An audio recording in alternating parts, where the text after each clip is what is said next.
Bienvenidas compañeras, compañeros a esta nueva emisión de Alternativas. Doctor Javier Jaraycoa, abogado constitucionalista, historiador, académico, político, nos visita ahora y vamos a discutir temas fundamentales en torno al orden constitucional y al futuro, al desarrollo del país, temas que han sido totalmente olvidados e irresponsabilizados, lo diríamos así explícitamente, por una campaña de odio que ha desplazado, de odios y de pasiones, que ha desplazado totalmente los problemas fundamentales del país.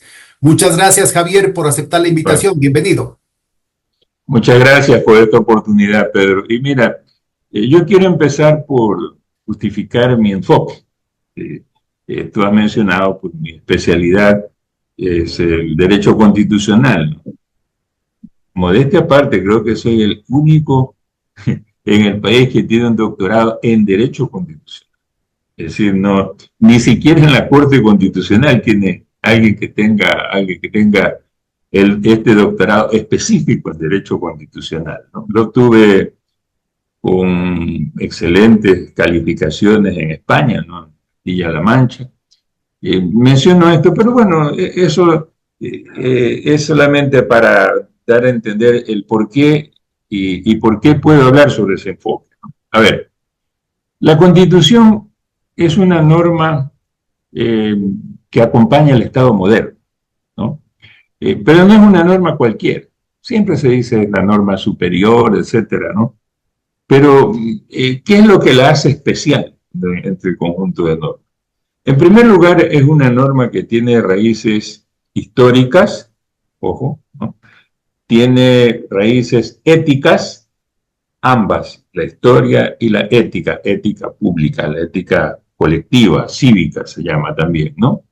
De esto, pues, se tomó mucho desde el inicio de las constituciones. Dan origen, evidentemente, pues, a valores que se encuentran, se dice, constitucionalizados. En el caso de nuestra Constitución, el preámbulo señala cuáles son esos valores, ¿no? Los valores específicos de la Constitución ecuatoriana. La diversidad, la diversidad, la pluralidad civilizatoria que tenemos desde nuestros ancestros más lejanos, los pueblos indígenas en concreto, ¿no? Y lógicamente, pues, a quienes han ido constituyendo esta república. La diversidad, la diversidad, el buen vivir como objetivo y la armonía con la naturaleza. Fíjate tú, aquí están los valores que consagra la Constitución. ¿De dónde vienen? Insisto, ¿no? Vienen de la historia, vienen de la ética y se configuran como valores políticos jurídicos. Esa es nuestra Constitución. Yo añadiría uno, porque habla ahí de la diversidad ciudadana y está incluido, que vendría a ser algo así como la cereza del pastel, el empoderamiento ciudadano. Eh, Permíteme, mira, yo tengo aquí a la mano una cita Este que también una es un de... tema que cobra trascendencia en la Por perspectiva supuesto, del neoconstitucionalismo, el garantismo que desde por la supuesto, Constitución italiana de la posguerra ha ido marcando otra dimensión social en el mundo moderno totalmente, que da la soberanía a los pueblos, ¿no? totalmente, el problema de la soberanía. Mira, pero para no pensar de que todo nos viene masticado de Europa, también aquí, en nuestra tradición histórica, hay este elemento. Mira, yo tengo aquí a la mano un texto, yo lo cité en una obra mía, ¿no? Es una curiosidad que muy poca gente conoce, que fue escrito por don José María Antepara. Él es el tío de José de Antepara, que participó en la revolución del En 9 de marzo. octubre, 9 de octubre, ¿no? De 1820 en Guayaquil. Y hay una calle en Guayaquil que se llama José de Antepara. Pero no confundir, ese es el sobrino de este. José María Antepara fue nada más y nada menos que el secretario privado de Francisco de Miranda en Inglaterra, que lo ayudó a recopilar, a redactar, a realizar sus relaciones públicas entre otros, por ejemplo, con el gran filósofo inglés Bentham, ¿no? Y él tiene una frase, la voy a leer porque es ahí para lo que yo estoy señalando. Una cosa es conformar una constitución, otra cosa es muy diferente aplicar una constitución. Esto lo dice en 1810 en Londres. Ahí estaban los dos viviendo, ¿no? Entre otras cosas, los británicos no tienen constitución, ¿no? Entonces, es Bueno, importante. tiene Hay una una tradición no más bien de la escrita, no Revolución escrita. Francesa, ¿no? De la Sí. insurrección de la Tiene gente. una no escrita. La primera escrita es la de Estados Unidos. Esa fue la primera constitución escrita de la modernidad. Mucho dista de ser cierto que el aplicar una constitución no puede lograrse con la cooperación e influencia del pueblo. Mucho dista, ¿no? Pero tampoco puede lograrse sin estas. Es decir, no puede lograrse ni siquiera la constitución sin la cooperación e influencia del pueblo. La constitución siempre puede ser ideada de tal modo que permita, a la hora de aplicarla, abundantes controles contra cualquier impulso irregular. ¿Controles de quién? Pues del pueblo. El pueblo soberano. La idea de soberanía está presente en la Constitución desde su origen, de las constituciones modernas, ¿no? En la Declaración de Independencia de Estados Unidos empieza con una famosa frase: nosotros, el pueblo. We, the people. Así empieza la Declaración de Independencia que precede a la Constitución de Estados Unidos. Y bueno, la Constitución, la Declaración de los Derechos del Hombre y del Ciudadano de la Revolución Francesa, la Constitución francesa igual, es decir, la soberanía popular es el elemento central, ¿no? Esto es importante por lo que yo hablaba del empoderamiento ciudadano. Digamos así, que la Constitución establece, además de lo que he dicho, todos estos valores, un conjunto de garantías jurídicas sobre derechos. Es decir, hay derechos declarados y existe, pues lógicamente, garantías para que eso se aplique. Pero la nuestra es una garantía adicional. No conozco otra constitución que la dé de esta manera. Partiendo de la soberanía del pueblo, establece que los métodos de la democracia en Ecuador son, por supuesto, la representación, la participación, la democracia directa. Un ejemplo de democracia directa que pone como la propia Constitución, ¿no? Las consultas populares, donde el pueblo opina y esa opinión se torna obligatoria. Cuando se solicita porque el pueblo directamente se pronuncie sobre algo y el pueblo lo hace y eso se convierte en norma. Ya hablaremos de eso cuando hablemos de la propuesta de reforma que se hace del artículo 5 de la Constitución. Ahí abundaré un poco más sobre esto, ¿no? Claro, y hay una violación sistemática de ese principio, ¿no? Sí, sí, yo hablaré luego sobre eso porque este es uno de los aspectos que quiero aclarar, ¿no? ¿Ya? Por ahora estamos dando el marco, digamos así, conceptual, ¿no? Para que se entienda de qué estamos hablando. Entonces, el empoderamiento ciudadano, que está en el artículo 95 de la Constitución, es un elemento esencial. Miren, para entenderlo mejor, tradicionalmente, ustedes abren la Constitución, ¿no? Tradicionalmente las constituciones establecen los poderes del Estado y empiezan así, ¿no? Legislativo en primer lugar, ejecutivo y judicial. La anterior Constitución nuestra era así, ¿no? Legislativo, ejecutivo y judicial. La nuestra no, es solamente cuestión de abrir el índice, ¿no? Entonces dice el índice, no, para no perdernos y no hacer mucho detalle, dice el índice, título cuarto, participación y organización del poder. Primero pone participación y después. Capítulo 1, participación en democracia. Y luego vienen los principios, la organización colectiva, etcétera, etcétera. Después también volveré sobre eso. Y luego vienen las funciones. Capítulo 2, función legislativa. Capítulo 3, función ejecutiva. 4, función judicial y justicia indígena. 5, función de transparencia y control social que están añadidos. Y 6, función electoral. Pero percátense bien, hay un orden. 1, 2, 3. Todos aprendemos desde la escuela, ¿no? Que primero es lo primero. Primero va el 1, después va el 2, el 3, etcétera, ¿no? Igual, también como en el fútbol. El 1 tiene el arquero, el 2 tiene el defensa derecho, etcétera. Hay un orden. Y entonces el orden es expreso. El constituyente estableció primero la participación en democracia, es decir, el ciudadano como mandante dentro del sistema democrático. Y luego, por supuesto, los organismos representativos de autoridad, se dice, las autoridades delegadas, los legisladores en primer lugar, luego los mandantes, después el ejecutivo, y luego la justicia, etc., ¿no? Entonces, esta es una característica de nuestra Constitución, pero esto no se toma en cuenta, generalmente. Se obvia o no se considera, sino más bien a veces como una cuestión complementaria. Vamos a poner el ejemplo que acabo de señalar de la llamada reforma constitucional que ha presentado el presidente al artículo 5. Él pretende que se omita la segunda parte de la... El artículo 5 tiene dos partes, una afirmativa de un principio. El Ecuador es un territorio de paz. Eso no lo toca.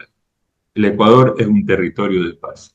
Y a continuación dice pues que se prohíbe la instalación de bases militares en nuestro país. Pongo el énfasis en eso, bases militares, ¿no?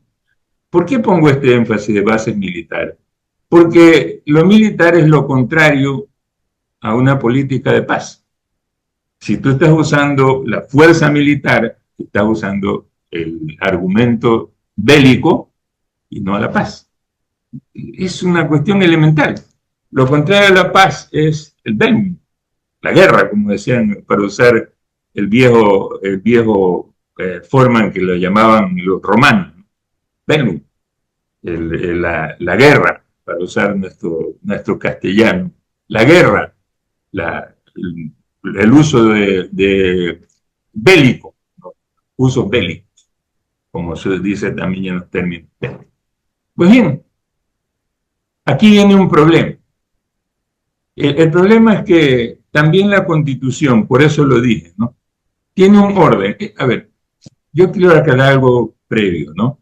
Este orden que sigue la Constitución, me refiero a este índice, lo siguen todas las constituciones del mundo. Pero tiene novedades desde el punto de vista del orden moderno, ¿no? De la forma conceptual moderna. Pensemos en constituciones, la de Inglaterra es la más antigua, aunque no esté escrita, ¿no? Pero parte de declaraciones de derechos, ¿no? Y es fundamentalmente eso, es unas fórmulas jurídicas, por ejemplo, la independencia de los jueces, la neutralidad de ellos, fueron ellos los que crearon este principio, ¿no? Para separar, antes de eso había la justicia del rey, todavía hay una parte que queda en manos del rey en Inglaterra, y aquí también, la justicia era la del rey de España, él nombraba a los oidores de la audiencia, porque eran sus oidores para impartir la justicia. Claro, de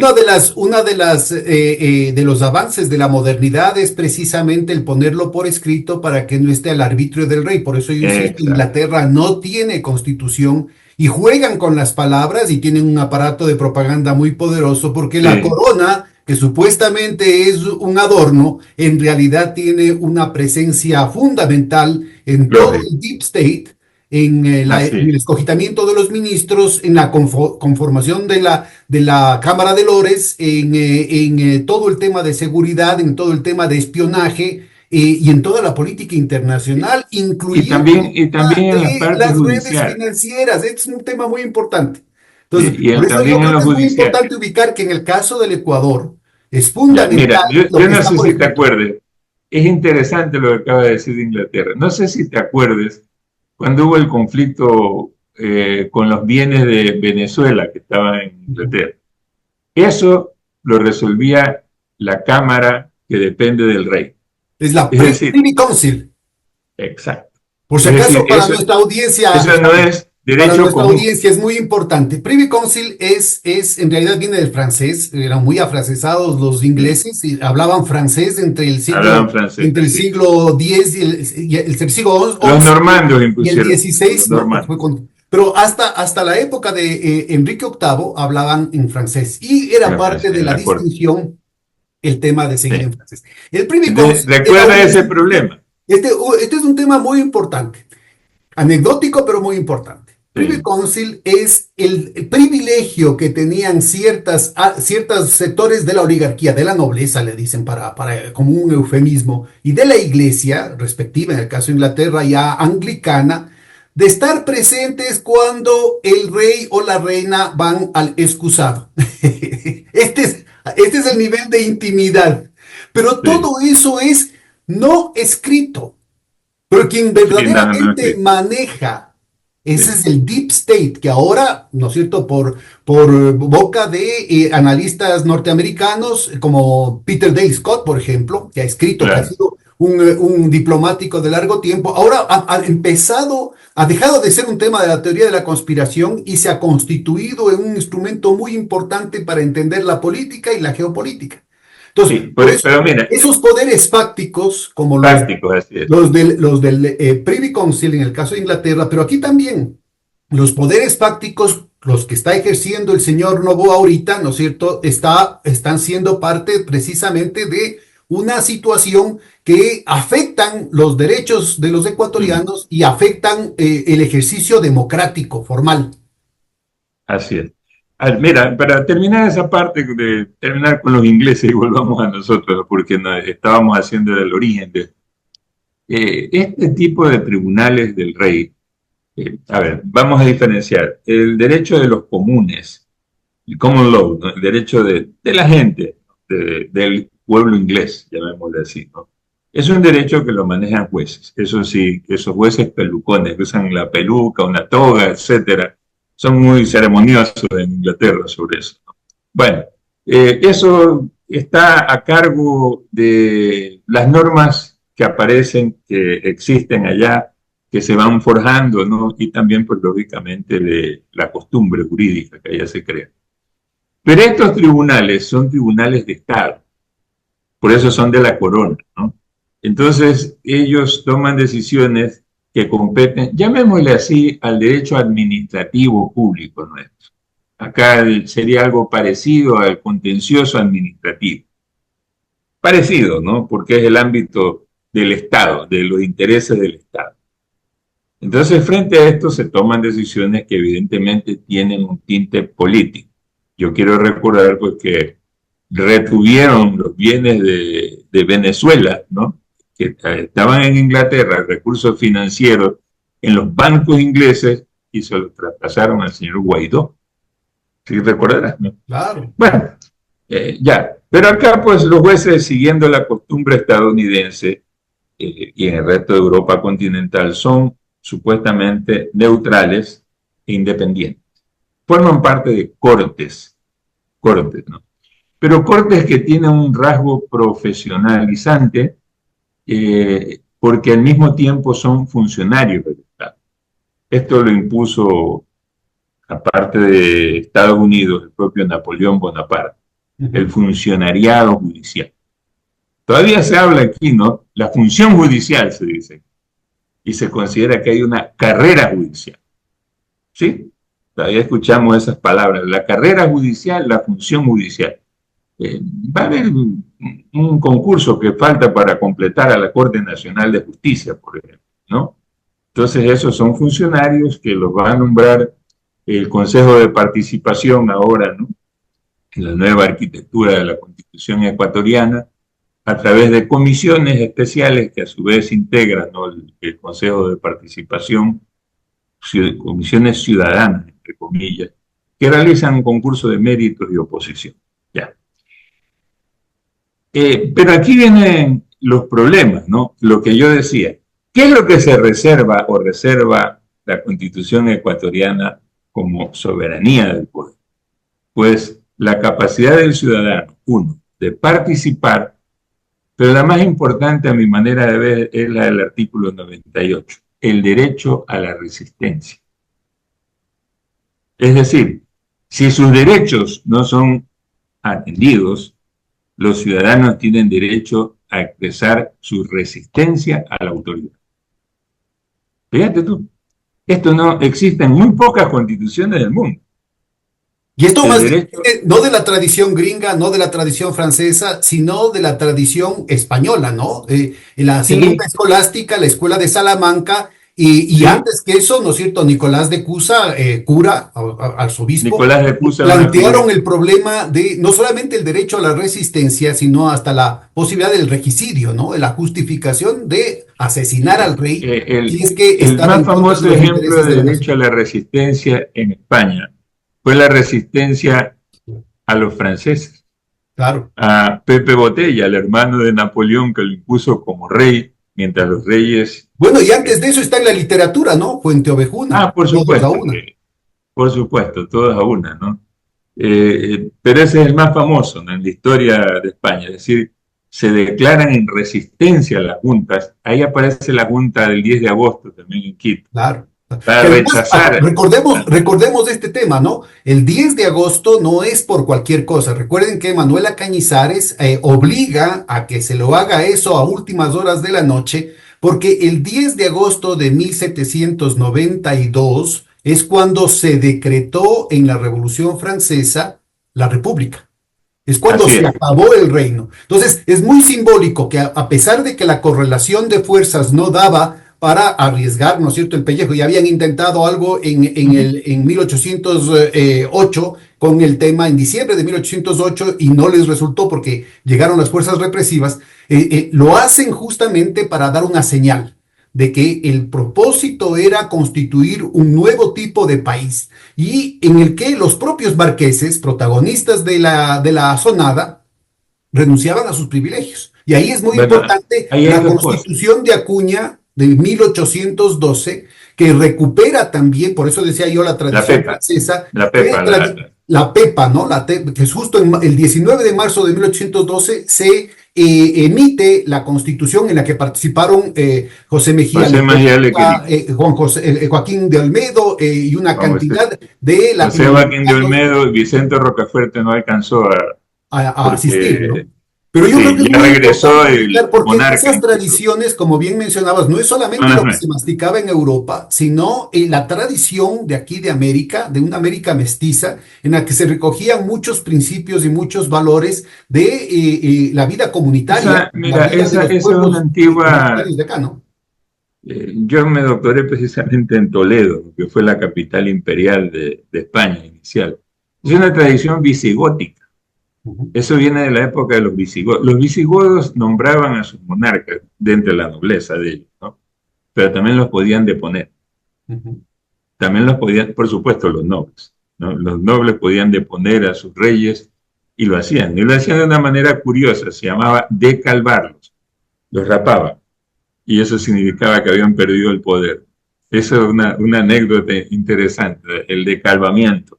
Un monarca que perdía su cabello entre los visigodos no dejaba de ser monarca. Es decir, sí. Recordando a lo habían Sansón. desconocido. Sí, le cortaban el moño, para decir, el usar los términos nuevos. Bueno, entonces nosotros tenemos esta característica. Y volvamos al tema de este artículo, ¿no? La Constitución tiene principios.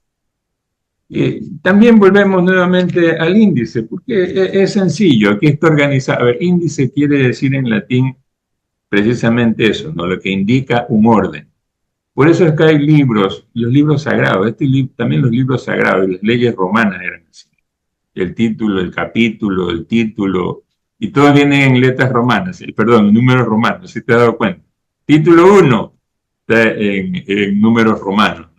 Luego, pues ya cuando empiezan a numerar los artículos se vuelve al sistema arábigo, los números arábigos. Por ejemplo, mire, tengo aquí a mano el índice. Título 1, Elementos constitutivos del Estado. Capítulo 1, Principios fundamentales. Capítulo 2, Ciudadanas y ciudadanos. Hasta ahí los dos capítulos de este título primero. Elementos constitutivos del Estado. ¿Cuáles son los elementos constitutivos del Estado? Por supuesto, el régimen que se da. El nuestro es muy sencillo, es decir, es un régimen republicano. Luego vemos el resto de aditamentos, plurinacional. Es un régimen republicano, a diferencia de otros que son monarquías constitucionales, lo que sea. Eso pues, eso uno lo aprende en la escuela, ¿no? Es un régimen republicano. Luego vamos a hablar de otros aditamentos.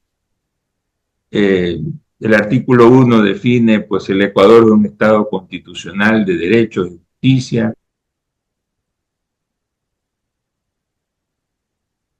social, soberano, Disculpa, independiente. se congeló un momentito la imagen. ¿Puedes repetir el último minuto, el último 30 Ya. segundos?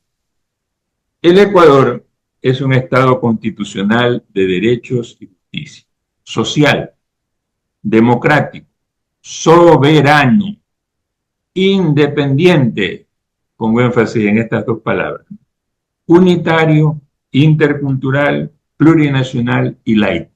Tengamos en cuenta que este es lo que el artículo 1 define. Yo resalté soberano e independiente. ¿Qué dice el artículo 3, deberes del Estado? Estoy hablando todavía en el título 1, elementos constitutivos del Estado. Podríamos decir que la génesis de todo nuestro sistema, ¿no? Para usar un término bíblico, esta es una génesis, ¿ya? Desde el punto de vista de creación jurídico-política. Dice el artículo 3, son deberes primordiales del Estado, ¿no?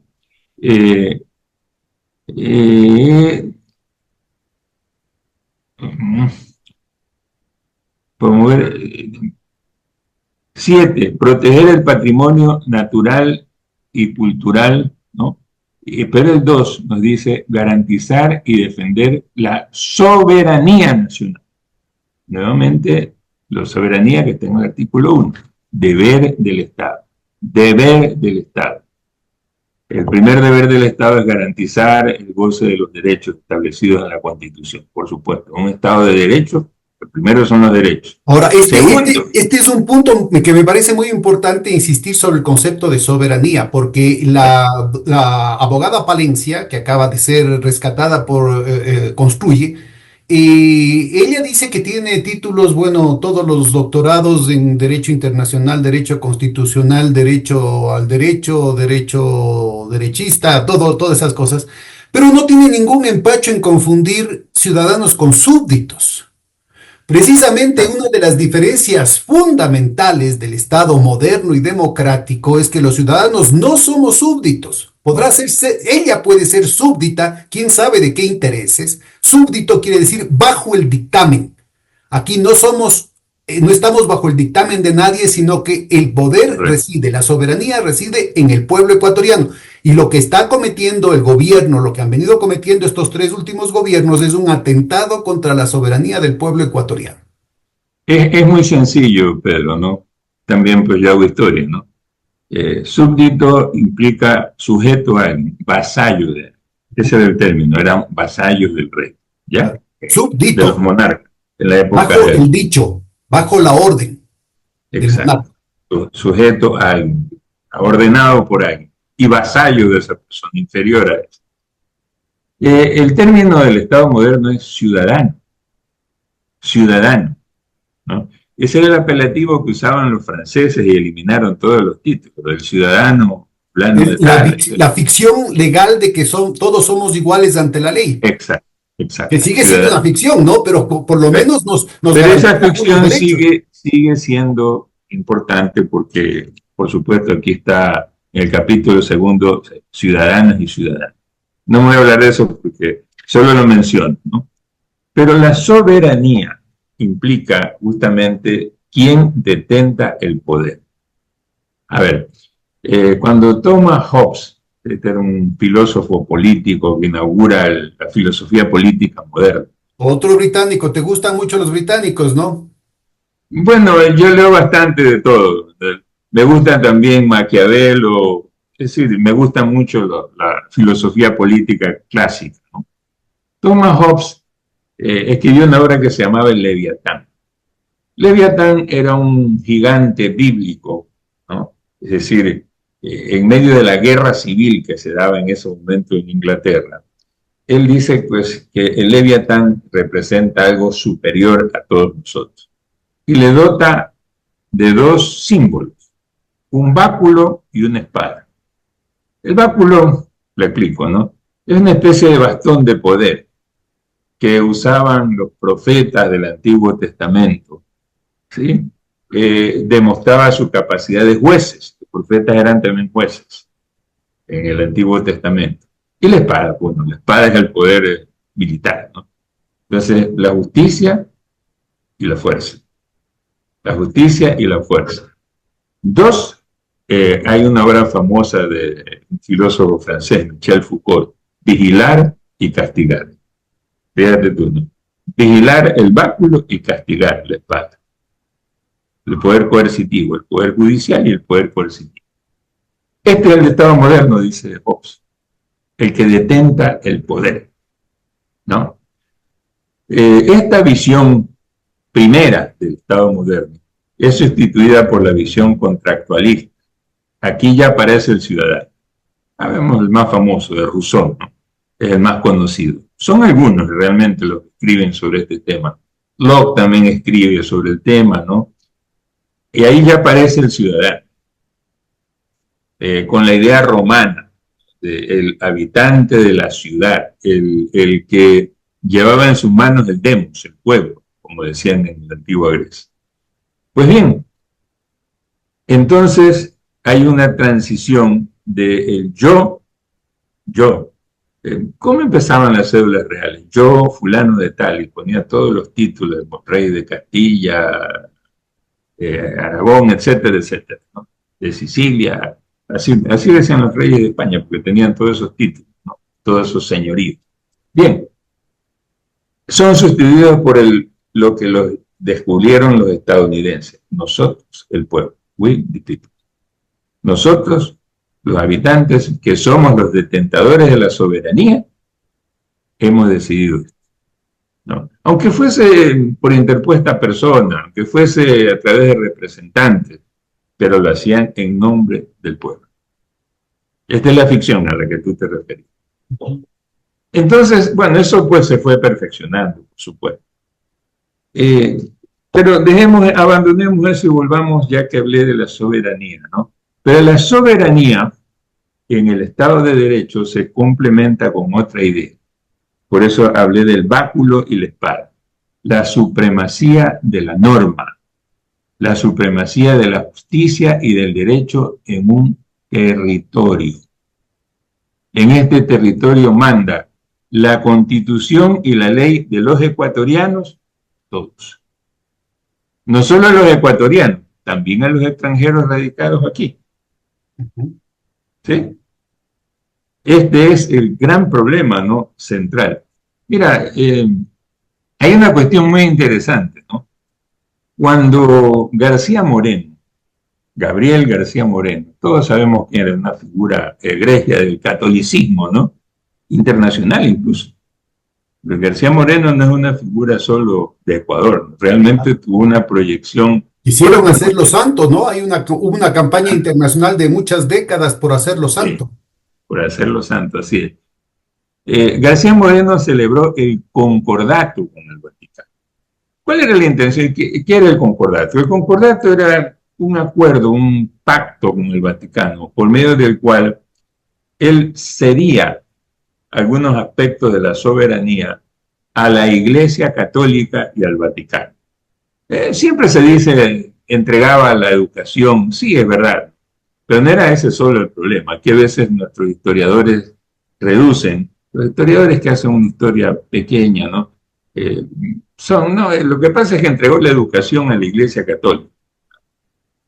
Eso es parte de la verdad. Pero no solo eso, entrega el control de la ciudadanía. Ojo, ¿no? Bueno, él impone pues de que los ciudadanos debían ser católicos. Él incluye en la Constitución que eran ciudadanos ecuatorianos las personas católicas. ¿Qué significa? No solo significa, a ver, entendámonos en los términos actuales, ¿no? Porque la gente puede decir, bueno, les estaban imponiendo que vayan a misa, ¿no? Eso también era parte de la obligación, pero eso no era lo importante. Por ejemplo, podían realizar actos de carácter civil, como el matrimonio. Recuerden pues que el matrimonio civil se va a instituir por la Revolución Liberal. Solo se podía inscribir a los hijos los matrimonios católicos. Solo se podían casar los católicos y solo podían ser enterrados en los cementerios los católicos, porque eran todas las fases, desde el nacimiento hasta la muerte. Todo era controlado por la Iglesia Católica. No había registro civil para casar, ni para registrar el nacimiento, ni tampoco había pues, para registrar a los muertos. La Iglesia llevaba esos libros, ¿no?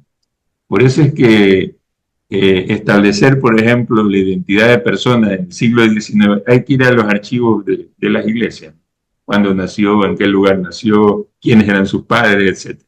Así se usa todavía, ¿no? Los genealogistas hacen eso. Pero además, la educación, como ya dijimos, y muchos de los negocios en manos de la Iglesia Católica. La Iglesia Católica tenía o usaba, por ejemplo, un artificio que luego fue prohibido, ¿no? Las manos muertas. ¿Qué significaba las manos muertas en derecho civil? La Iglesia era considerada un cuerpo único. Por eso la prohibición, por eso el celibato de los católicos. Era una corporación, algo así para que la gente lo entienda acá en Guayaquil. La Junta de Beneficencia, que es una corporación, ¿ya? Y esa corporación realiza actos civiles. Tiene bienes, propiedades, transfiere, compra, vende. La Junta de Beneficencia que era y es un gran terrateniente aquí en Guayaquil. Tiene muchísimas propiedades, muchísimas, que no son del Estado, que le fueron otorgadas a la Junta y la Junta pues las maneja, ¿no? Pues bien, es decir, como ves, puedes apreciar fácilmente toda la vida quedaba en manos de la Iglesia. Y un añadido más, les concedió un fuero. No se guiaban por las leyes del Ecuador. Cualquier responsabilidad de ellos tenían que ser juzgados con las leyes del Vaticano. ¿Por qué señalo esto? Porque eso es el acuerdo que existe hoy de cooperación en seguridad con las tropas de Estados Unidos. Se les ha dado ese carácter. Y además en todo el territorio ecuatoriano, no solamente en las bases. Han hecho otro concordato, un nuevo concordato. ¿Y sabes quiénes se oponen? Bueno, el jefe académico de los liberales, que fue el secretario de Vicente Rocafuerte, don Pedro Carbo, una extraordinaria figura, un gran jurista aquí en Guayaquil, promotor de la Universidad de Guayaquil, de la creación de la Universidad de Guayaquil, siguiendo la idea de Vicente Rocafuerte, un gran liberal. Él era un intelectual, básicamente, muy combativo, muy capaz, ¿no? Y el jefe liberal, pues, armado era Eloy Alfaro. Podríamos decir aquí, el báculo era Pedro Carbo, ¿no? El jurista, y la espada era Eloy Alfaro, ¿no? Por supuesto, pues ambos eran combativos, no es que Pedro Carbo rehuyese el combate, aunque ella no. Pero bueno, Pedro Carbo mucho más ligado a los intereses bancarios y terratenientes de guayaquileños, y Eloy Alfaro con una composición popular innegable, ¿no? Mucho más cercano a los intereses del pueblo, con un proyecto de sociedad distinto. Más campesino. Por eso hay historiadores que planteaban, ¿no? Que las montoneras de Alfaro eran el partido liberal, eran el partido radical. Entonces, cuando se unen en el 5 de junio de 1895, se forma el Partido Liberal Radical. Así es. Bien, entonces, el concordato, ¿no? Se le da ese carácter y Pedro Carbo se opone. Él era presidente del Consejo Cantonal de Guayaquil en ese época, y hace que el Consejo apruebe un documento extraordinario oponiéndose al concordato, y dice que cómo es posible que en la República del Ecuador imperen otras leyes, impere otra constitución y no la constitución de los ecuatorianos, y que se ponga fuera del control legal a estas personas por el simple hecho de tener una confesión religiosa que el mandatario García Moreno ha considerado pues privilegiada. Entonces, fíjate tú, ¿no? ¿Qué es lo que está defendiendo Pedro Carbo? Y lo dice expresamente, la soberanía de las normas ecuatorianas que deben regir a todos los habitantes del país, independientemente de sus creencias, por supuesto, pues todos sabemos que él es un pensador laico, que es la característica que va a tener el liberalismo radical aquí en Ecuador, ¿no? Su laicismo. Y claro, entonces aquí se habla de la educación laica, sí, pero el laicismo en ese momento era una lucha por la soberanía del Estado. ¿Ya? La soberanía, recuerda lo que decía, que la Constitución recoge elementos históricos. Y cuando dice el artículo 1 que el Estado ecuatoriano es soberano e independiente, ¿qué está recogiendo? Momentos de nuestra historia. La soberanía y la independencia. Y el artículo 4 dice, el territorio del Ecuador constituye una unidad geográfica e histórica de dimensiones naturales, sociales y culturales, legado de nuestros antepasados y pueblos ancestrales. Esta es nuestra realidad en su parte geográfica, ¿ya? Pero además histórica, geohistórica podríamos decir. Y luego la proclama de futuro en el artículo 5. Este es un territorio de paz. No queremos bases militares extranjeras aquí. Vamos a ver, yo prometí, decía, iba a aclarar una cosa. Seguridad. Vamos a ver. Sucede que la Constitución ecuatoriana diferencia, por supuesto, también la seguridad de la defensa del territorio. La defensa del territorio es parte de la soberanía, porque claro, recuerda que el general Eloy Alfaro es el primero en empuñar las armas cuando el conflicto con Perú, y a él pertenece esa famosa frase, tumbes Marañón por la guerra, ¿no? Para decir, pues, vamos a defender el patrimonio territorial del pueblo ecuatoriano y vamos a hacer respetar nuestra soberanía sobre su territorio. Seguridad. Seguridad se encuentra catalogado dentro del régimen del buen vivir en el artículo 393, que dice lo siguiente: garantías para la seguridad humana.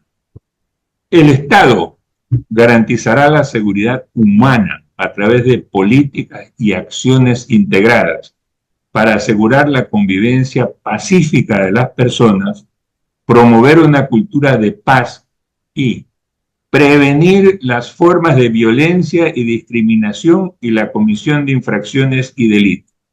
Violencia y discriminación se refiere primero a la violencia de género e intrafamiliar, violencia interna, violencia callada, porque no se hace en el ámbito público, y por supuesto la violencia pública, y la discriminación como forma de atentado contra la igualdad y la equidad.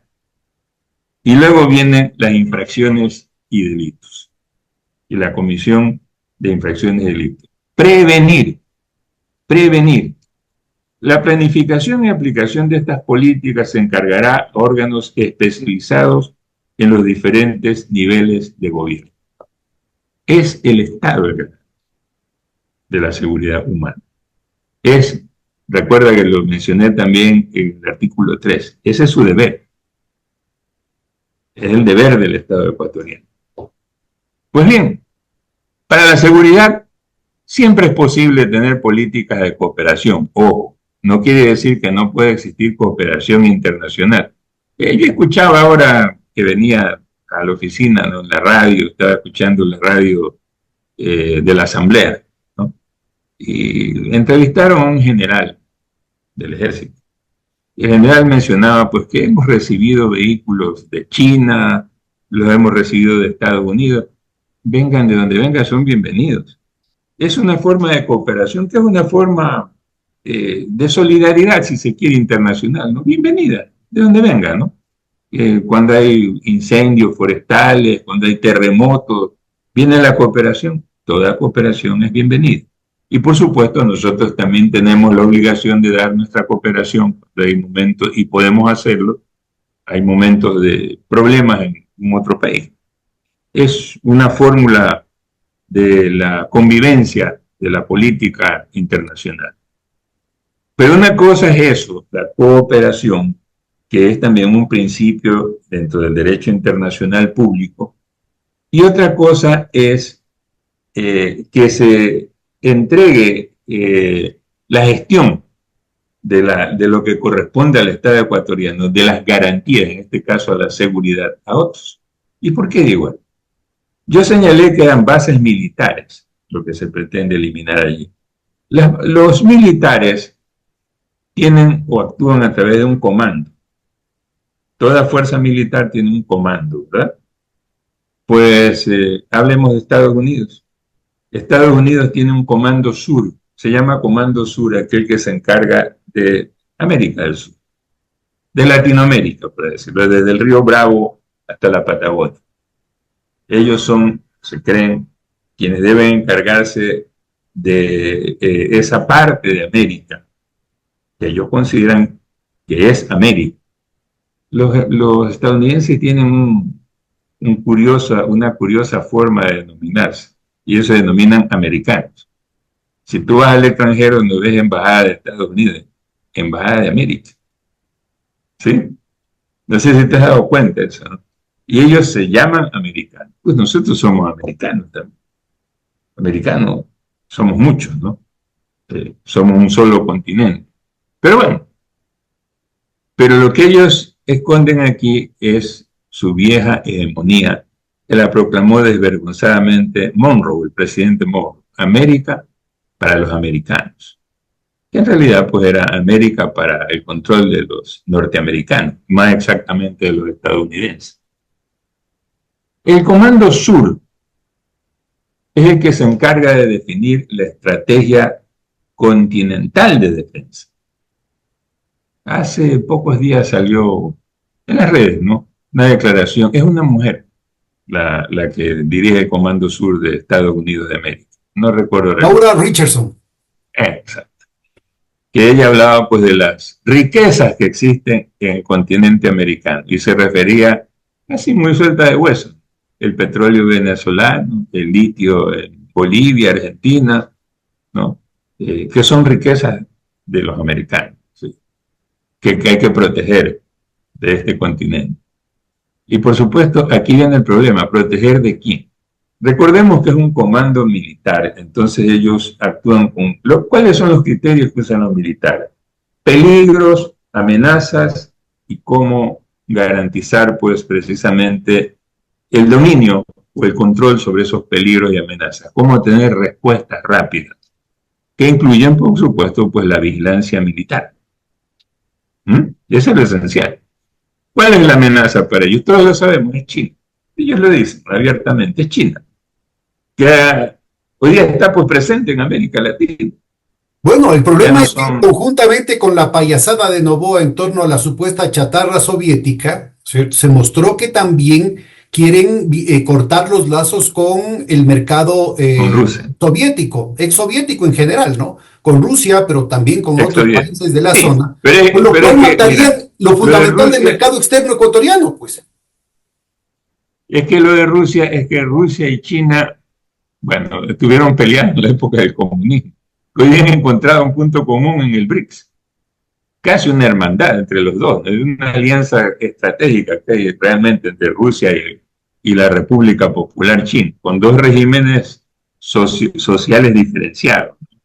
No vamos a entrar a discutir sobre el carácter de ambos regímenes. Bueno, yo más bien hago referencia a lo que va a pasar con la economía ecuatoriana y no solamente los trabajadores de la perspectiva de la fraternidad, del humanismo, del socialismo, sino desde la perspectiva de la propia oligarquía, pues. Esos intereses nacionales. Papacitos, estos jóvenes herederos, ¿no es cierto?, van a quedarse sin pan ni pedazo porque están haciendo cola a codazo limpio porque saben que no va a alcanzar para todos y necesitan repartirse más bien las rentas criminales. Eso es lo grave. Sí. Mira, entonces China está presente. Bueno, primero pues nosotros seguimos recibiendo créditos de China. Las represas, preventas petroleras, tenemos donaciones de ellos. Pero lo más importante es que China ha ubicado un puerto en Nicaragua y otro en Perú. Es decir, China se está asegurando para su hegemonía comercial, financiera, etcétera, ¿no? Una presencia Bueno, portuaria. comercial, porque financiera la sigue teniendo el eje angloamericano acá en América Latina, pero Sí, comercial sí.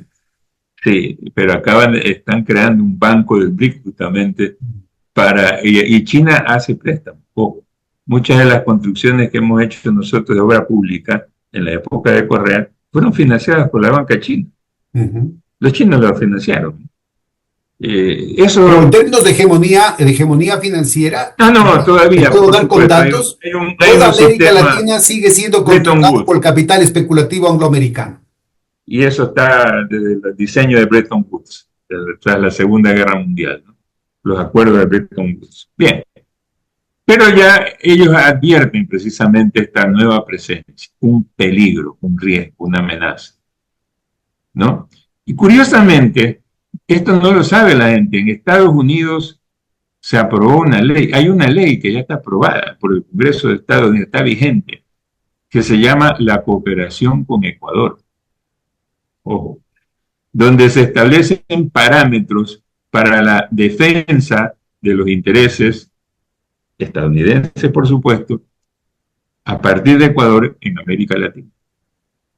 Luego de eso viene el decreto ejecutivo que introduce el acuerdo de cooperación, que está vigente.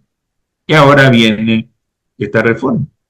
Bueno, ¿Sabes cuántas bases? había un antecedente, Javier, que ya en la época de Lazo se completó, se perfeccionó a diciembre del 2022, en el que ¿Mm? el Senado norteamericano se arroga el derecho absolutamente ilegal, porque eso ya corresponde a formas arcaicas de colonialismo. El Senado norteamericano se arroga, de los Estados Unidos, se arroga el derecho de vetar no solamente leyes, sino también contratos. Y esto se complementa, ¿no es cierto?, con la reciente finiquitación del convenio militar, porque se define también el que habrá total impunidad no solamente del personal diplomático, sino de los contratistas, y esto incluye pues a todos los contratistas, incluyendo los financieros. Acordémonos del Sí. libro de John Perkins, ¿no es cierto?, El sicario económico. Entonces, Uh -huh. y del papel que ha tenido el Fondo Monetario Internacional y la banca norteamericana en presionar tanto al sector público como al privado para la consecución de préstamos, mucho de lo Sí, cual mira, termina en las guaridas fiscales, ¿no? Entonces, todo esto de aquí configura, ¿no es cierto?, un espacio en el que el Ecuador mira, aparece en la eso tiene un geopolítica nombre. como un espacio de blanqueo de dinero. Este es un tema Eso, muy grave. desde el punto de vista jurídico, político, eso tiene un nombre. Nos han convertido en un protectorado. Sí. El protectorado es una figura que se desarrolló sobre todo a partir de la Segunda Guerra Mundial. Por ejemplo, Francia tenía un protectorado sobre Indochina. A manera de ejemplo, los franceses lo tuvieron sobre Argelia. De hecho, lo que tenían era una forma de cubierta de colonialismo abierto, desembosado. ¿Por qué? Porque tenían tropas allí. Estaban tropas allí. A ver, tropas, por supuesto que también habían tropas, por ejemplo, de Vietnam, del gobierno títere, como decían en el norte, el gobierno títere del sur. Pues eso, eran gobiernos que tenían, sí, tenían tropas, pero eran las que conducían, guiaban y desarrollaban su estrategia los europeos y luego los estadounidenses. Protectorado, ¿no? Y el protectorado además pues es el que se toma la capacidad de intervenir en esos países como lo tienen en Puerto Rico, como lo tuvieron en Cuba.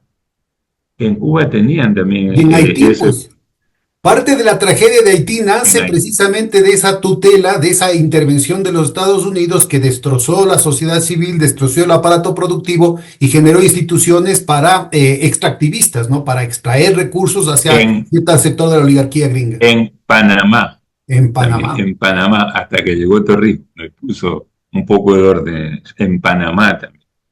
¿Ya? Entonces, esto es en resumen lo que se está construyendo, ¿no?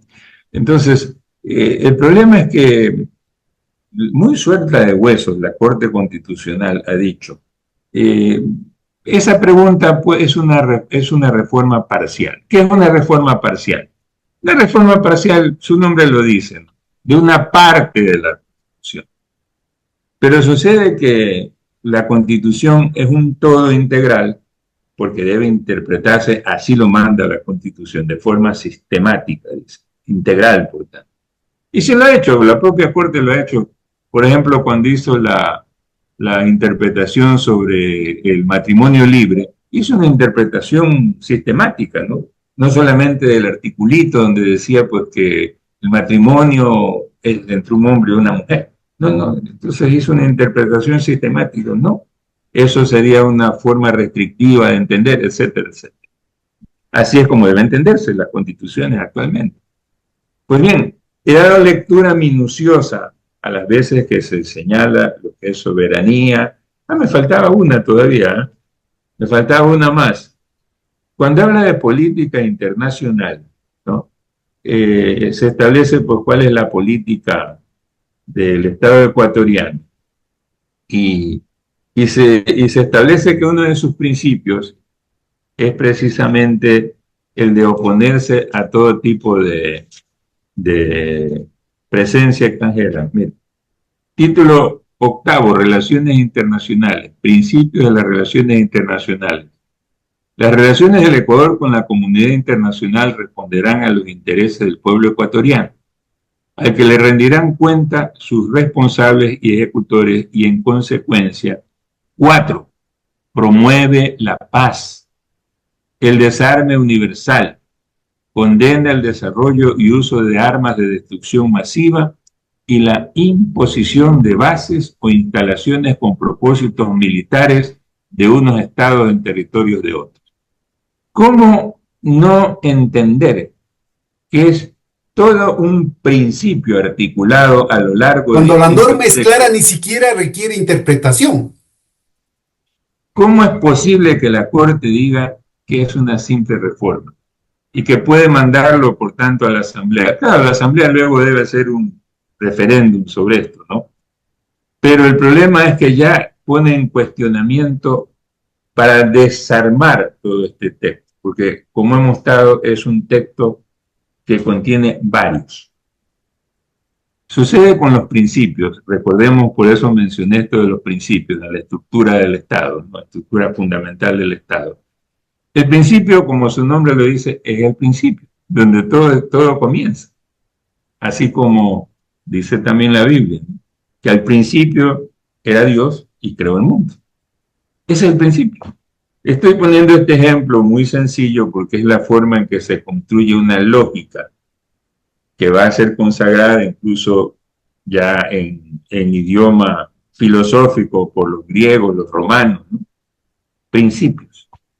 Pues esa es la forma también, solo que estos son principios cívicos, políticos, ¿no? Históricos, como dije, éticos, pero aquí están pues definidos. Entonces la soberanía no es que es un invento, no es una palabreja, ni la paz, son contenidos fundamentales, son imprescindibles para la identidad, en este caso del Estado. Como ves entonces, por eso la importancia de ese enfoque constitucional.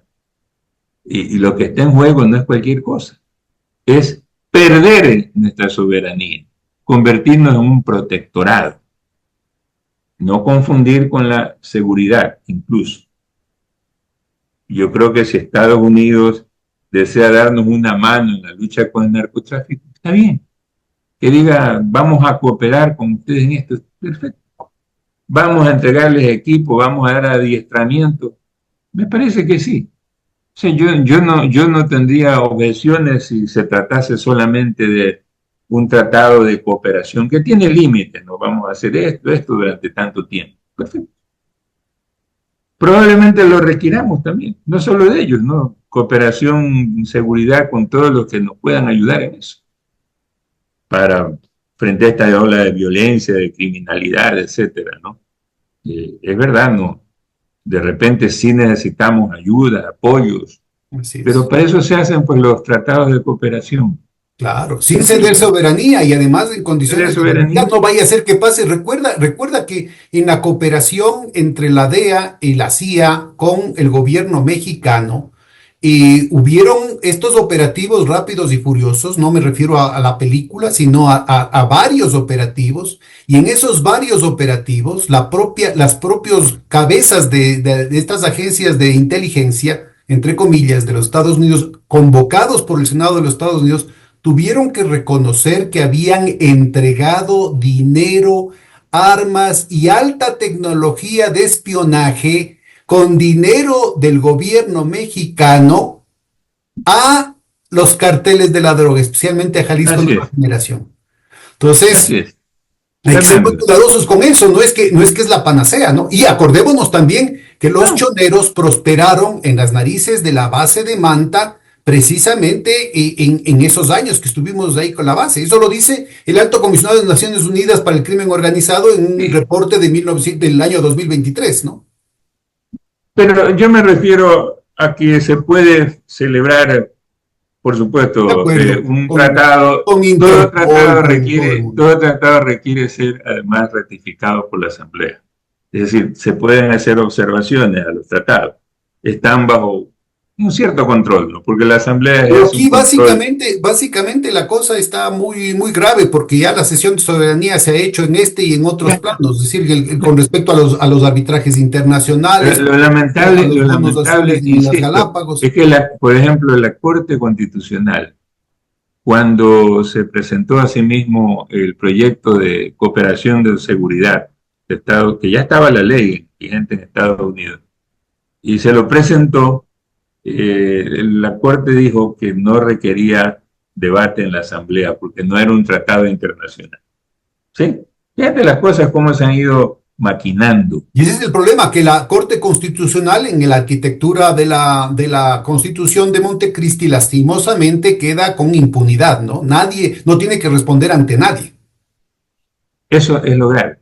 No puede haber gente que no responda ante nadie en una democracia de Democracia. esa Claro. naturaleza. No es así. No es así. ¿Por qué? Porque si hay alguien ante quien responder, ante el pueblo ecuatoriano, por eso es que yo mencioné el derecho a la resistencia. Porque el pueblo ecuatoriano tiene en última instancia ese derecho, es decir, ustedes están violentando nuestros derechos.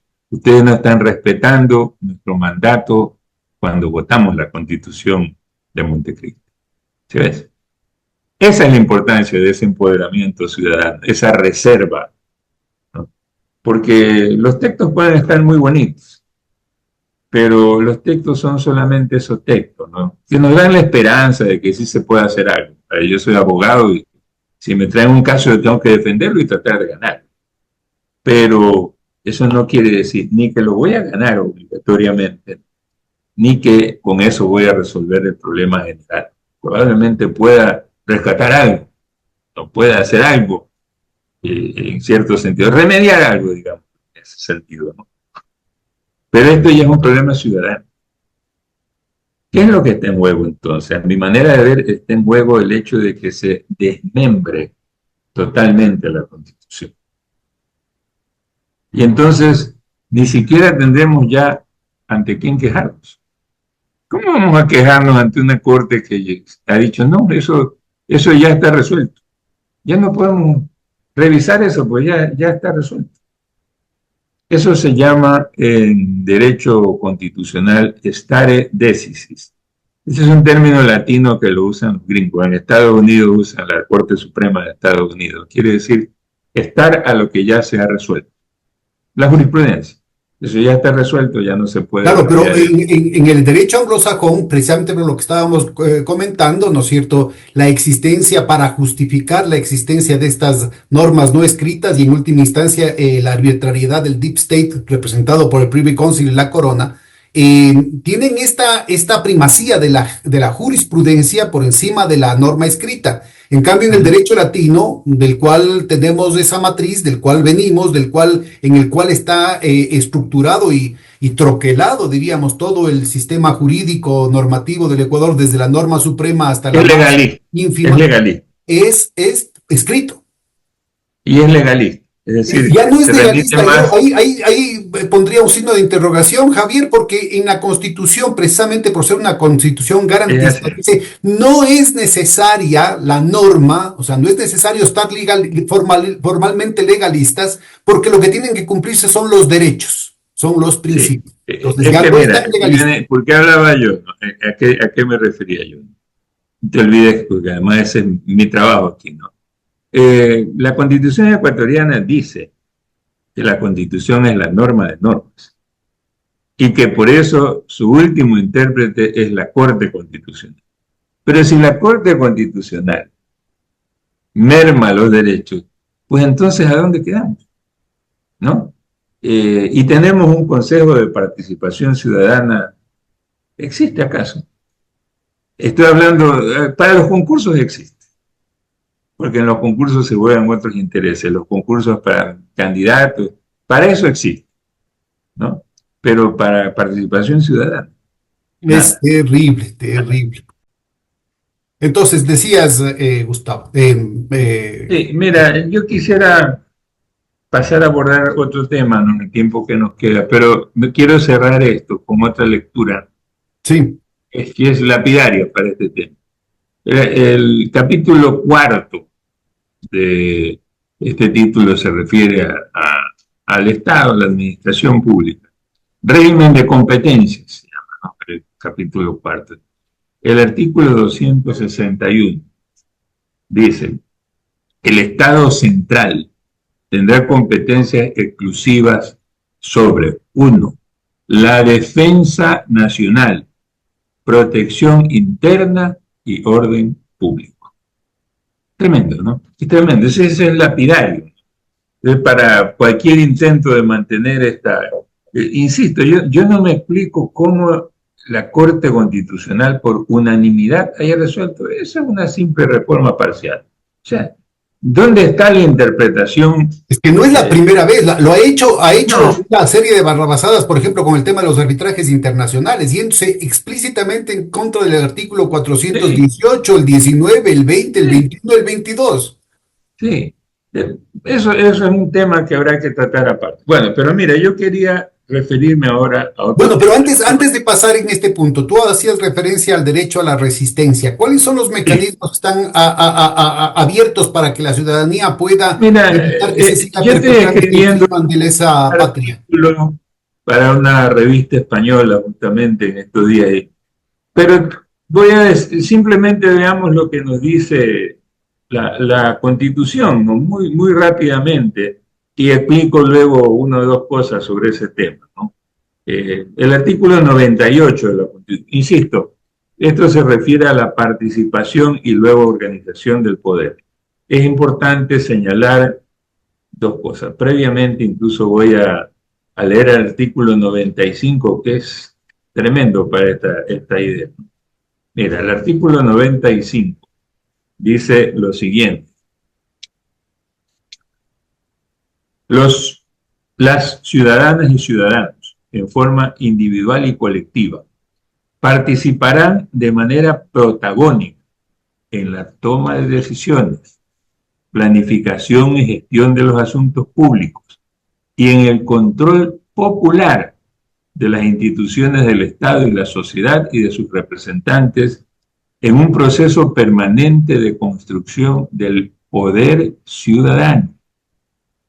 La participación se orientará por los principios de igualdad, autonomía, deliberación pública, respeto a la diferencia, control popular, solidaridad e interculturalidad. La participación de la ciudadanía en todos los asuntos de interés público es un derecho que se ejercerá a través de los mecanismos de la democracia representativa, directa y comunitaria. La comunitaria se refiere a la de los pueblos indígenas. Bien, esto es el principio medular de la democracia ecuatoriana. Como este es el principio medular, ¿no? Y de repente, muy precavidamente, ¿no? Las instituciones delegadas, representativas, incluso la Corte Constitucional, no cumplen con esa garantía de los derechos que están aquí establecidos. Pues está establecido entonces el derecho a la resistencia. Artículo 98. Los individuos y los colectivos podrán ejercer el derecho a la resistencia frente a acciones u omisiones del poder público o de las personas naturales o jurídicas no estatales que vulneren o puedan vulnerar sus derechos constitucionales y demandar el reconocimiento de nuevos derechos. Una primera precisión, ¿no? Una explicación. ¿Qué es vulnerar un derecho? No es lo mismo que violación. Violación es una infracción de algo, ¿ya? Así como violar a una persona también. Es decir, se está violentando su intimidad, su integridad sexual, etcétera, ¿no? En este caso, cuando se habla de vulnerar, es alterar el contenido de los derechos. Por eso es que se habla de acción u omisión, ¿ya? No se está cumpliendo. Vamos a poner un ejemplo. No se está cumpliendo con la educación pública, vamos a poner ese ejemplo. Pues se puede reclamar ese derecho, ¿ya? El incumplimiento del pago, por ejemplo, que se hace de la atención por particulares en la salud, cuando son derivados, ese es el incumplimiento del derecho a la salud y a la seguridad social también en el caso del IES, ¿no? Porque el Estado no paga y esa es su obligación. Y con muertos, ¿no? Estos datos son terribles respecto a la cantidad de muertos de enfermedades. Bueno, eso es un caso, ¿no? Pero el otro es más importante, demandar el reconocimiento de nuevos derechos. Porque los derechos no se agotan allí. El artículo 11 de la Constitución, es muy importante este artículo, ¿no? Son los principios para el ejercicio de los derechos. Esto no existe en ninguna otra constitución, ¿eh? Lo dicen muchos tratadistas, porque aquí está explicado. Hay interpretaciones sobre estos temas, pero aquí están positivados, están establecidos como reglas obligatorias. El ejercicio de los derechos se regirá por los siguientes principios. Y este es el que yo quería leer, el 7. El reconocimiento de los derechos y garantías establecidos en la Constitución y en los instrumentos internacionales de derechos humanos no excluirá los demás derechos derivados de la dignidad de las personas, comunidades, pueblos y nacionalidades que sean necesarios para su pleno desenvolvimiento. En otras palabras, está abierto a nuevos desarrollos. ¿Ya? Ahora, ¿cómo operativamente, qué puede hacer una organización, por ejemplo? ¿Qué puede hacer un sindicato? ¿Qué puede hacer una federación? ¿Qué puede hacer un gremio? ¿Qué puede hacer una universidad? Es muy sencillo. Declarar el derecho a la resistencia, declararse en derecho a la resistencia. Nada más. Nada más. Por supuesto que esa declaratoria de por sí lo que hace es darle una protección. Es decir, se están autoprotegiendo, porque como nosotros somos los dueños de los derechos, no hay que olvidar que esta Constitución fue aprobada en referéndum, pues nos estamos dando nosotros mismos la protección que ustedes no nos dan, que ninguna autoridad nos brinda. Y esta podría ser una respuesta frente a las barbaridades que se oyen de este gobierno. Que no es responsabilidad del Estado, tiene usted mismo que comprar y matar usted mismo a quienes le quieran hacer daño, o tiene que usted mismo comprar sus generadores porque el Estado no puede ser paternalista y entregarle la luz. O sea, ese tipo de cosas, de la privatización de todos los servicios públicos, de la privatización de la salud, de la privatización de la educación, esto genera una serie de vulneraciones ante los cuales la ciudadanía podría movilizarle con los... Precisamente yo quería hablar de tema energético, ¿no? Que es un problema lacerante. Pero antes de eso, solamente déjame que te pregunte algo directamente relacionado con esto, porque en paralelo a esta situación de destruir el Estado, de obligarle al Estado a retractarse territorialmente, pero también temáticamente, de zonas, de áreas, de responsabilidades en las que el vacío abre las puertas precisamente para que sean las bandas delincuenciales las que ganen legitimidad ganen espacio, Ya. creen redes clientelares, redes de chantaje, redes de presiones, inclusive con respecto al propio Estado, ¿no? Conseguir prebendas del propio Estado, sobre todo en los segmentos más vulnerables de la población. Entonces, yo lo que te diría es, en paralelo a esto, se plantea una situación en la que empieza a escalar la narrativa de que todos los que se oponen al presidente son terroristas, narcoterroristas, y con el estado de conflicto que se está planteando ya empiezan a aparecer, ¿no es cierto?, indicios de violaciones de derechos humanos, de mecanismos como lo de los falsos positivos en Colombia, de generar un clima de temor en la gente que contribuye precisamente a que la gente entre en un proceso de indefensión, ¿no? Sí, mira, yo te leí el artículo sobre la seguridad humana. Esto va de la mano, por supuesto, con principios. Yo te dije que quería hablar de un poquito de la justicia, lo haremos muy rápidamente. Por supuesto que la sanción contra la delincuencia le corresponde a la justicia.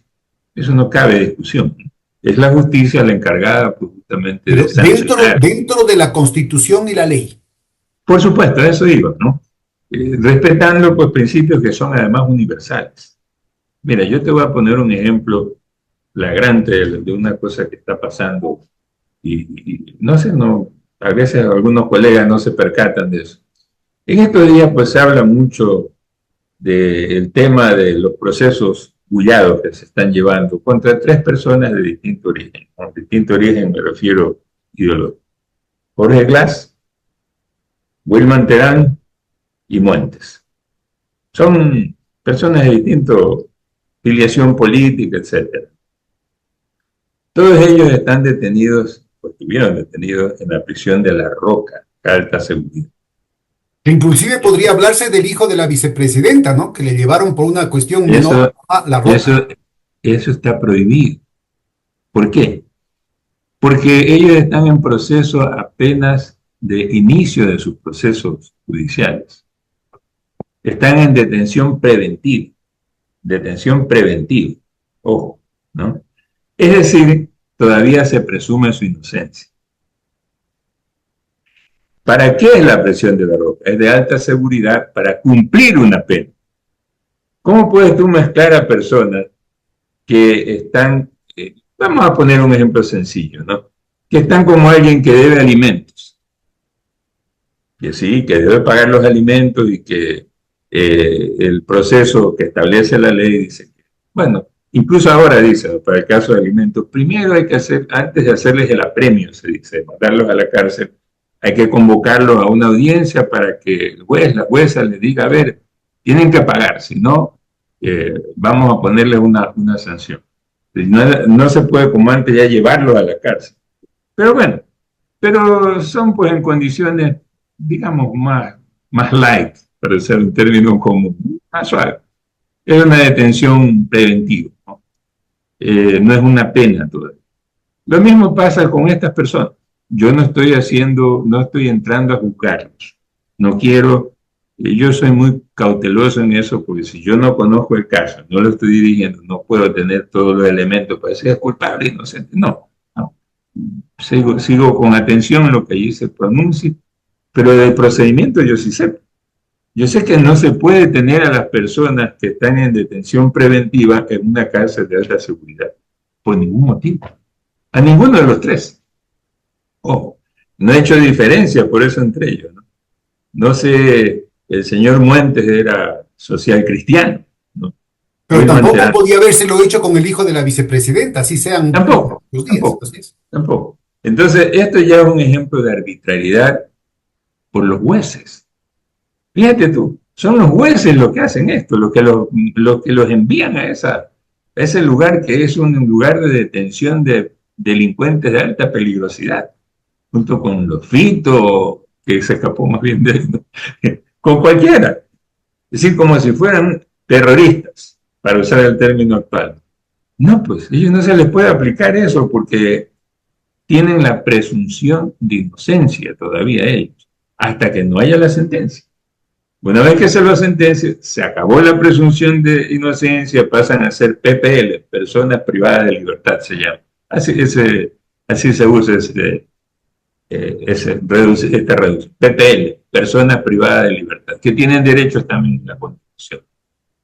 Ya no son enjuiciados, no, ahora pasan a ser ya sentenciados y con orden de prisión. Bueno, fíjate, te he puesto estos tres ejemplos porque son notables, ¿no? Son notables, y insisto, pongo a los tres para no hacer diferencias y no se piense que es por favoritismo a uno, simpatía a otro, no. Simplemente eso no se puede hacer, ¿no? Pero, y estoy hablando de tres personas notables. Imagínate lo que pasará con Antiguado, el hombre sencillo de la calle, que no tiene, pues, por lo menos que la prensa proteste, diga por ello, miren, está detenido fulano, sutano, no tiene ni el dinero, ni la connotación política, ni profesional, ni nada de eso. Entonces, esto da margen a atropellos, incluso de poner en riesgo hasta la vida de personas, ¿no? Bueno, entonces el problema es que justamente la seguridad debe ser manejada con el criterio adecuado por la justicia, por una justicia que sea realmente imparcial, ¿no? Una justicia imparcial significa aquella que no tiene interés y que además es neutral en el caso. Estos son también principios universales. Todo juez debe ser imparcial y neutral. No está a favor de uno ni tiene tampoco interés inmediato en lo que ellos digan. Un juez no puede beneficiarse de la causa que juzga. Este es un viejo precepto también inglés, en el derecho inglés, que en Estados Unidos luego se popularizó y es ahora un principio universal. Los jueces no pueden tener, cuando tienen interés tienen que excusarse. No, señor, yo no puedo continuar porque se está viendo un asunto en el cual yo estoy involucrado. Ahora, en este vaciamiento de los principios constitucionales y del Estado de Derecho, que además no es solo en el Ecuador, sino en América Latina, sistemáticamente se ha configurado una nueva arma de represión que es brutal, que es el lawfare. Y, por ejemplo, como anécdota, ¿no? Ya sé cuántos casos habrán, pero al menos uno se ha hecho público y está totalmente documentado, que es el caso del juez Moro en Brasil, que llevó la causa en contra de Lula y en contra de Odebrecht, y ahora está siendo él el accionista de los proyectos que desguazaron de Odebrecht. Está enjuiciado. Él está enjuiciado justamente por el fallo que dictó. Es decir, ahora se ha revertido el problema y se ha iniciado un proceso en contra de él. Bueno, pero el problema es que esta práctica, ¿no? Es una práctica que no es nueva, te cuento, ¿eh? Eso sucedió, se consagró desde mucho antes, ¿no? Era muy común, por ejemplo, en la Alemania hitleriana, este tipo de procesos, ¿no? Lamentablemente. En contra de comunistas y de judíos, ¿no? Aunque los comunistas no tenían muchas propiedades. Y en la época del macartismo en Estados Unidos también era común eso, este tipo de inventos, ¿no? Que llevaron incluso a personas a la silla eléctrica. Fíjate que Estados Unidos tuvo luego que disculparse por algunas de las sentencias públicas. Lo hizo en la época de Carter. Carter fue uno de los presidente más decente que ha tenido Estados Unidos, mi manera de ver Jimmy Carter, ¿no? No estoy, por supuesto, eso no quiere decir que todo lo que haya hecho haya sido correcto, pero muy decente en el orden personal. Por lo menos yo lo aprecio así, muy en eso ha sido como un hombre. Y cuéntanos, ¿cuál fue el caso en el que se llevó injustamente a la silla eléctrica ahí en los Estados Unidos? Bueno, yo estoy en contra. Los Rosenberg. Los Rosenberg. Los Rosenberg, que se los acusó de haber entregado los secretos de la bomba atómica a los soviéticos. Ya reconoció el sistema judicial de que habían cometido injusticia. Sí, se cometió una injusticia en esa época. Bueno, macartismo no era. Bueno, entonces, también anterior al macartismo, de Sacco y Vanzetti también se disculparon también por el ahorcamiento de estos anarquistas, porque eran dos anarquistas a los que se los acusó injustamente de haber colocado una Bueno, y a bomba. los dirigentes de las manifestaciones de Chicago, ¿no? Justo el 1 de mayo es en conmemoración de eso Claro, en todo el mundo, excepto en los Estados Unidos. Pero ahí claro, ahorcaron a varios dirigentes sindicales, ¿no? claro. Entonces, fíjate tú, ¿no? Eso es lo importante, que el papel de la justicia. Por eso a mí, yo llamo la atención sobre este tema de la Corte Constitucional. A mí me preocupa porque en sus manos está el destino de esto también. Cada vez que toman una decisión y esa se torna obligatoria, ¿no? Corremos el riesgo de que sea algo negativo, ¿no? Por supuesto, yo he dicho que yo hice salvedades, ¿no? Creo que en el ámbito de los derechos individuales, de libertades individuales, han tomado decisiones acertadas, por ejemplo, sobre el matrimonio igualitario. Parece bien. En el tema de la eutanasia, recientemente, ¿no?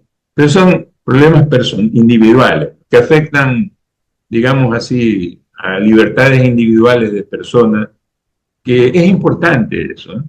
Pero no se puede circunscribir eso por problemas jurídicos de más envergadura. Yo quiero referirme a otro. Quiero referirme al tema de la crisis energética. ¿Por qué quiero referirme a esto? Porque aquí también hay problemas constitucionales. Pues. No me refiero en sí al hecho mismo de la crisis, luego voy a referirme a eso. Actualmente la Asamblea está discutiendo una ley, ¿no? Una ley que contraría lo que dice la Constitución, porque la Constitución establece que existirán sectores estratégicos de la economía. Y dice, el artículo 313, el Estado se reserva el derecho de administrar, regular, controlar y gestionar los sectores estratégicos de conformidad con los principios de sostenibilidad ambiental, precaución, prevención y eficiencia. Los sectores estratégicos de decisión y control exclusivo del Estado son aquellos que por su trascendencia y magnitud tienen decisiva influencia económica, social, política o ambiental y deberán orientarse al pleno desarrollo de los derechos y al interés social. Se consideran sectores estratégicos la energía en todas sus formas, las telecomunicaciones, los recursos naturales no renovables, el transporte y la refinación de hidrocarburos, la biodiversidad y el patrimonio genético, el espectro radioeléctrico, el agua y los demás que determine la ley. Entonces, la energía es un sector estratégico que se reserva, por tanto tiene el monopolio del Estado de administrar, regular, controlar y gestionar este sector. ¿Cómo puede haber inversión privada por aquí? Perdón, sí puede haber una forma de asociación, se llaman sociedades estratégicas, pero no puede haber concesiones de algo que es monopolio del Estado por declaración constitucional. ¿Cómo pueden crear una ley sobre contraria a lo que dice la Constitución? Eso no se puede hacer. Eso no se puede hacer. Pueden hacer, sí, regular mejor el tema de la sociedad estratégica, facilitar que alguien invierta, por ejemplo, yo qué sé, en nuevas generaciones de electricidad, ¿ya? En formas alternativas. Perfecto. Que se Bueno, asocien a habla la CELEC. Constitución, sobre todo el artículo 318, creo que habla que en términos de extraordinario se puede conceder Sí, exacto, exacto. pero sí Sí, hay esa posibilidad, tú lo digamos. dices. Sí, pero como socio estratégico. A ver, tú manejas más el tema económico. ¿Qué es un socio? Es una persona que participa en la inversión y en las ganancias, pero no decide.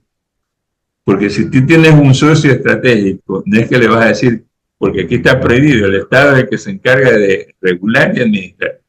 Puede aceptar una sociedad, puede aceptar que alguien se asocie, correcto. Ahora, yo vengo aquí a poner tanto, me van a aceptar como socio, voy a tener voz, por supuesto, en la conducción, en el directorio de la empresa que es autónoma, que tiene el presupuesto propio, ¿no? Y luego, pues, a la hora del reparto de utilidades tendrán que tener en cuenta mi parte proporcional que yo debo cobrar. Correcto. Pero ahora están hablando incluso hasta de crear fideicomisos para pagarle a otros. ¿Cómo es eso? ¿Cómo es eso? ¿Cómo van a pagar a Dejando otros si... en último lugar a las empresas públicas que van a seguir siendo descapitalizadas, con lo cual los apagones Pero están garantizados por ahí ley. viene el problema, en la palabra que tú dijiste.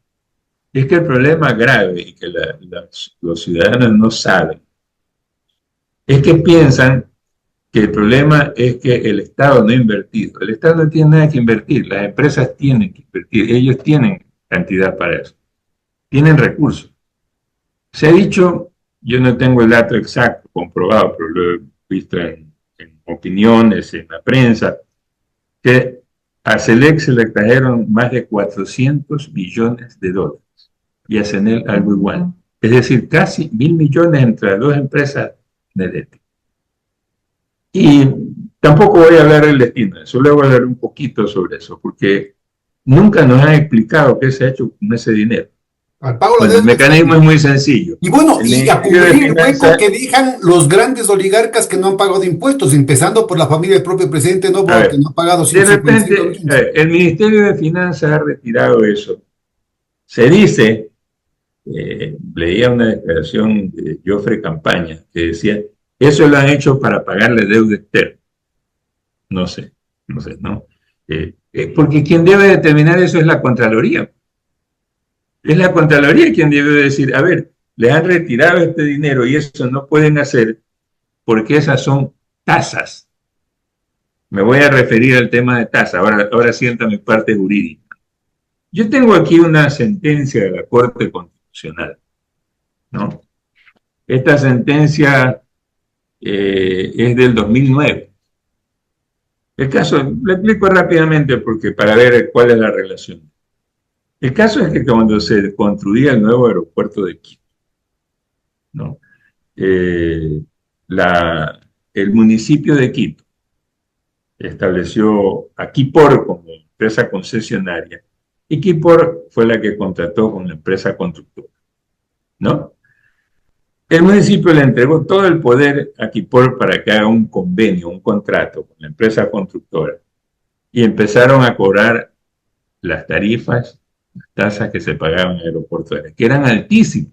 Yo en esa época estaba en la Procuraduría y tenía que viajar a veces al exterior y decía, no, mándenme por Guayaquil porque en Guayaquil la tasa es igual, no la cambió el municipio, ¿no? Que eran $20. Allá subieron a más de $50, estaban al alza. Y lo grave es que eso pasaba como abono a la empresa constructora para la construcción del nuevo aeropuerto. Fíjate tú, que se estaban tomando los recursos que pagaba la ciudadanía para invertirlos allá. O sea, Capital, antes de que exista la obra, el agente tenía que pagar por una obra a una empresa privada que todavía no existía. ese era el caso. Bueno, la Contraloría demandó. De lo interesante son las consideraciones que aquí hace, ¿no? Es interesante, por ejemplo, el hecho de que hace una diferenciación entre tasa y tarifa. Tarifa, aquí recurro nuevamente a tus conocimientos, que creo que son vastos en eso, es un viejo término árabe que vino con los españoles a América, ¿no? Es decir, hay una tarifa para tal cosa que pagar. El término es árabe, Sí. una tarifa. Quiere decir que puerta que se abre. Exacto, ese, ¿no? Entonces era, en resumen, una especie de comercio sobrado. Exactamente. La tarifa por esto está. Todavía la gente dice, a ver, la tarifa por la sentencia de esto, algunos jueces, así, ¿no? Tienen tarifario, dice. Oye, esto te cuesta tanto, lamentablemente. Y eso es un cobro. Pues bien, aquí la Corte establece que en realidad se trata de otro término que viene en cambio del inglés. Tasa.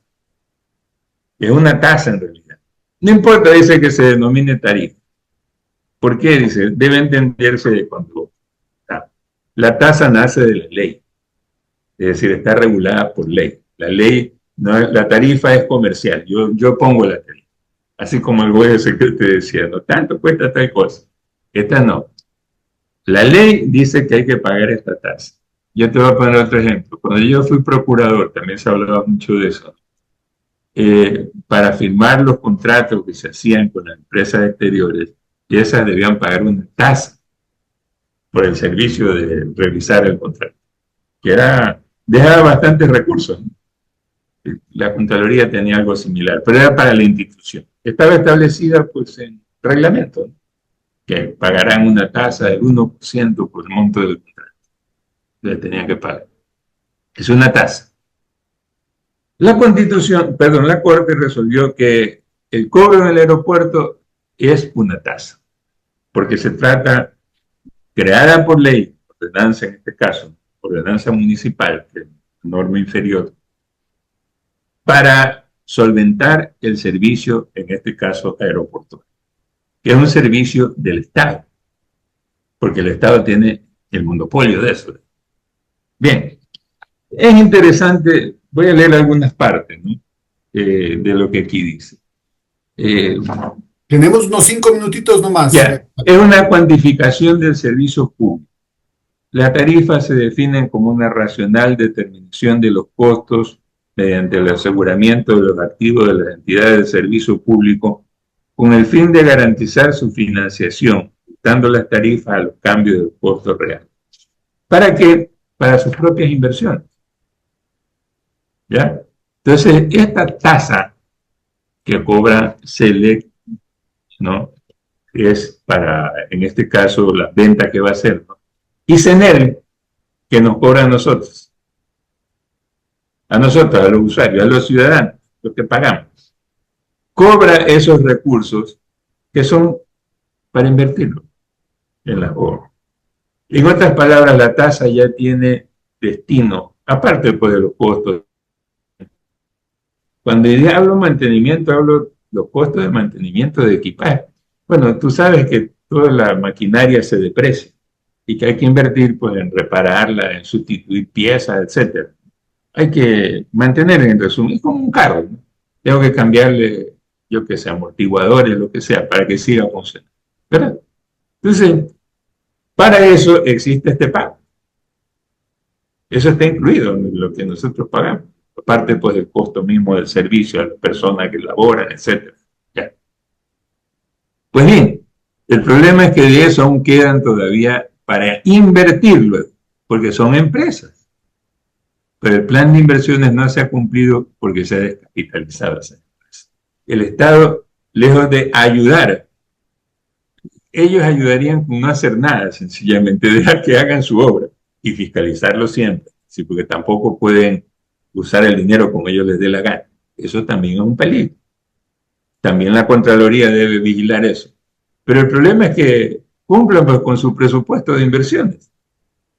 Es decir, ¿y hay algún dispositivo legal que pone un objetivo específico a esas recaudaciones que impediría que el Estado pueda utilizarlos? El ministro de Finanzas, sí, pues, pueda utilizar para otros propósitos. La Constitución dice que los remanentes, los excedentes se entregarán al Estado. Nada más. Es decir, una vez que han cumplido con su plan presupuestario, bueno, ahora sí, el resto, el saldo, que pase a finanzas. Eso dice la Constitución. Entonces, pero eso es lo que no se ha hecho justamente. Y aquí el problema es averiguar a dónde se ha ido ese. Si se hubiera ido, ¿no? Yo digo esto más bien como lo que podía justificar. Si con eso se hubiera pagado la deuda con el IES, el Finanzas y necesitamos pagarle al IES. Necesitamos pagar a los servicios que se dan de las empresas privadas que asumen esa derivación que se hace para atención, los que van del Ministerio de Salud o del IES. Bueno, de repente, ¿no? Se podría justificar de esa manera, sí, es una necesidad social, ¿no? Pero no sabemos a dónde se ha ido ese dinero. Temas muy polémicos. Se habrá ido Yo creo que es pago de la deuda en el debate nacional y sobre todo deberían pronunciarse los colegios de abogados, deberían pronunciarse las facultades de derecho en todo el país. Y la Asamblea Nacional. Y la propia Asamblea Nacional, sin duda, sin duda. Para eso son representantes. Yo te agradezco muchísimo. Quedan sin duda también una cantidad de otros temas en carpeta. Muchísimo. Me comprometo de antemano a tener en las próximas semanas otra sesión para seguir profundizando en estas reflexiones tan valiosas. Muchísimas gracias, Javier. A la orden. Hasta la Gracias a ti. próxima. Hasta la próxima.